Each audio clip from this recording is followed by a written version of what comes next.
Orang-orang pilihan Tuhan ini adalah orang-orang yang sudah terjadi dua hal di dalam kehidupannya. Jadi berbeda dengan orang-orang yang lain. Makanya Paulus berkata kita harus berpikir perkara-perkara yang ada di atas, bukan perkara yang ada di bumi. Lalu Anda bertanya, siapa orang ini, orang pilihan ini yang dalam hidupnya terjadi dua hal? Adalah hal yang pertama adalah bahwa saudara telah mengalami kebangkitan bersama Kristus. Hal yang kedua adalah saudara telah mati dan hidup saudara itu tersembunyi bersama Kristus di dalam Allah.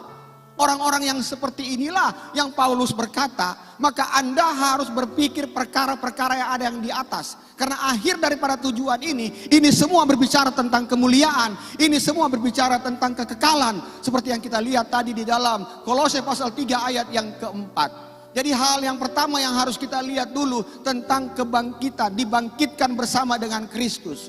Alkitab berkata dalam Kolose pasal 3 ayat yang pertama. Perhatikan Kolose 3 ayat yang pertama. Karena itu kalau kamu dibangkitkan bersama dengan Kristus, carilah perkara yang di atas, di mana Kristus ada duduk di sebelah kanan Allah. Anda akan bertanya-tanya, apa arti dibangkitkan bersama-sama dengan Kristus? Bukankah saya sampai saat ini saya belum pernah mati dan saya tidak pernah mengalami kebangkitan? Yang mengalami kebangkitan itu adalah Kristus. Karena Kristus telah pernah mati dan dia mengalami kebangkitan. Saya belum pernah mengalami kebangkitan. Lalu kenapa Paulus menulis, karena itu kalau kamu dibangkitkan bersama dengan Kristus, carilah perkara yang di atas, di mana Kristus ada duduk di sebelah kanan Allah. Makanya untuk mengartikan ayat ini, gereja itu harus dipenuhi dengan pengajaran. Gereja itu jangan terlalu banyak berbicara tentang motivasi, tapi gereja itu harus belajar tentang pengajaran, dan dalam pengajaran itu imannya pasti akan bertumbuh, saudara. Karena biar bagaimanapun tidak main-main ketika Paulus berkata, pikirkan perkara yang ada di atas, bukan perkara yang ada di bumi. Jadi kita melihat sekarang tentang dibangkitkan bersama dengan Kristus. Tentunya kita melihat dalam dua bagian. Bagian yang pertama kita melihat Yesus dulu. Bagaimana ketika Yesus mati dan Yesus dibangkitkan. Saudara, tahukah saudara bahwa Tuhan Yesus telah melakukan karya besar di salib, di kayu salib, untuk membebaskan saudara dari dosa dan kutuk. Tuhan Yesus yang kita tahu tidak ada dosa. Yesus yang kita tahu tidak ada kutuk. Dia dijadikan dosa dan dijadikan kutuk oleh karena saudara dan saya. Nah, perhatikan kita perhatikan ayat ini. Dibangkitkan bersama dengan Kristus. Kristus mati, saudara. Waktu dia disalibkan berarti dia menyalibkan segala dosa dan kutuk kita di kayu salib. Karena Alkitab berkata semua manusia telah berdosa dan telah kehilangan kemuliaan Allah. Oleh sebab itu kita harus tahu bahwa kita tidak pernah diwarisi dengan harta oleh nenek moyang kita, tetapi kita diwarisi oleh dosa daripada nenek moyang kita. Karena Alkitab berkata di dalam 1 Petrus 1 ayat 18. 1 Petrus 1 ayat 18. Demikian firman Tuhan bahwa kita telah ditebus dari cara hidup kita yang sia-sia, yang kita warisi daripada nenek moyang kita. Nenek moyang kita bukan orang Yahudi, tapi nenek moyang kita dulu-dulunya itu yang 200 mungkin nenek ke atas, saudara ya.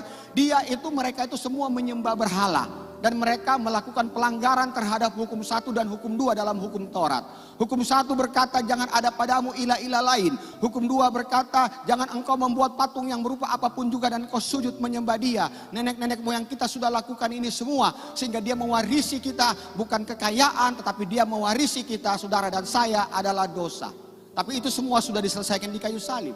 Setiap dosa yang ada maka di situ akan ada kutuk yang membuat saudara menjadi lemah, sering sakit-sakitan. Saudara usaha mungkin tidak berhasil. Perhatikan, itu berarti ada kutuk di situ, saudara. Dan kutuk ini juga sebenarnya sudah diselesaikan. Karena Alkitab berkata dalam Galatia 3 ayat 13, di situ dikatakan bahwa Kristus telah menebus kita dari kutuk hukum Taurat. Dalam Galatia 3 ayat 13, dengan jalan menjadi kutuk. Karena Alkitab berkata, terkutuklah orang yang digantung di kayu salib. Jadi inilah pekerjaan yang besar yang Tuhan Yesus lakukan. Segala dosa dan kutuk kita telah dipakukan di kayu salib. Nah, waktu itu Tuhan Yesus harus dikuburkan. Waktu Tuhan Yesus dikuburkan, dia membawa dosa kita dan kutuk kita di dalam kuburan.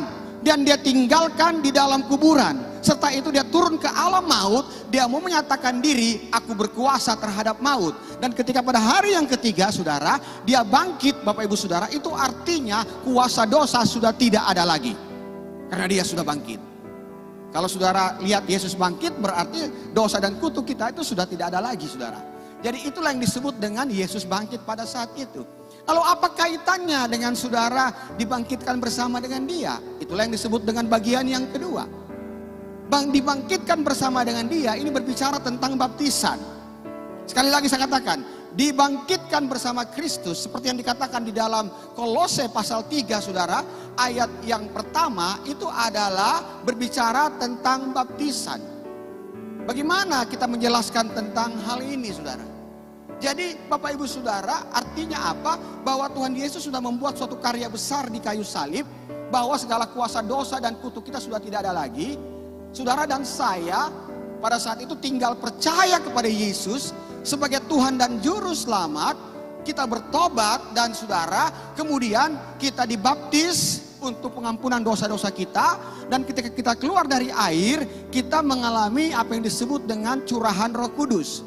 Saudara masih ingat ketika hari Pentakosta terjadi, pada saat itu ada begitu banyak orang yang menghadiri hari Pentakosta. Dan dia melihat bagaimana kedahsyatan pada hari Pentakosta itu. Singkat cerita, Paulus berkata kepada orang-orang yang ada pada saat itu, yang melakukan ini pada hari Pentakosta adalah Yesus. Yesus yang kau siksa, Yesus yang kau disalibkan, dialah yang melakukan ini semua. Bahkan Yesuslah yang akan menyelamatkan setiap manusia. Oleh sebab itu mereka langsung mengatakan, lalu kami harus berbuat apa?